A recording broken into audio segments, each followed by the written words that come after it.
ভাই সামনে আয় না দুলা উঠবো ভাই সামনে এই খালটা আপনার একবারে খাজিরগাঁও হইয়া বন্ধন সারা বান্নি আমরা দান গান হয় না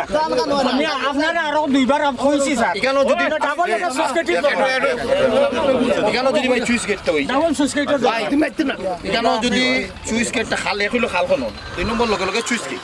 চুইস গেটটা হই যায় যদি তাইলে এখানে 100 বিঘা জমি ও দেখা যায় বিঘা মানুষ ক্ষেত করতে পারো ডাবল কয় কি আর জমি আছে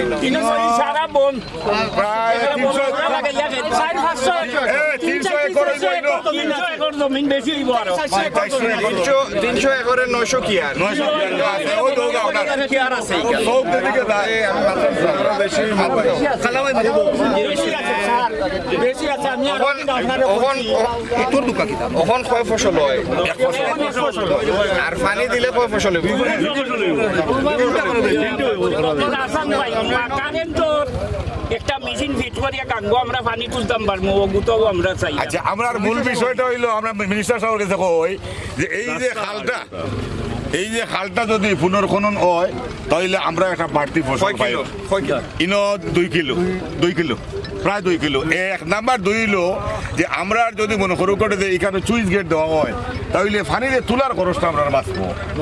নদী থেকে আর 3 নম্বর কথা হইলো যদি আমরা জায়গায় যদি আমরা পানির পাম্পের ব্যবস্থা করি তাহলে আমরা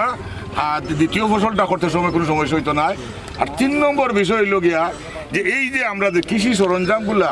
আমাদের হেফাজতে রাখতে হইলে কৃষি দখলের দিয়ে একটা সমবায় করা লাগবো আর সমবায়ের মাধ্যমে আমাদের এই জিনিসপত্রগুলা আমরা হেফাজতে রাখতাম পারবো এবং আজকের বছর আমরা ফসল ফলাইয়া আগামী বছরের লাগে আমরা জিনিসগুলো হেফাজতে রাখতাম পারবো। আচ্ছা 2 ফসল মানে 2টা দান এরপরে শাকসবজি হইতো নাকি এটা না হইলে উৎসব আইব 2টা রাস্তা টেন্ডার হয়েছে একটা রাস্তা হইলো পিটারগঞ্জ থেকে টেন্ডার হয়েছে আমরা ডরার আর এই রাস্তাটা ইন্দাই গেছে ওটি বাদাঘাট থেকে মোগলগাঁও থেকে বলাউরা এই অবস্থা এই রাস্তার অবস্থা খারাপ রাস্তাটা হইতো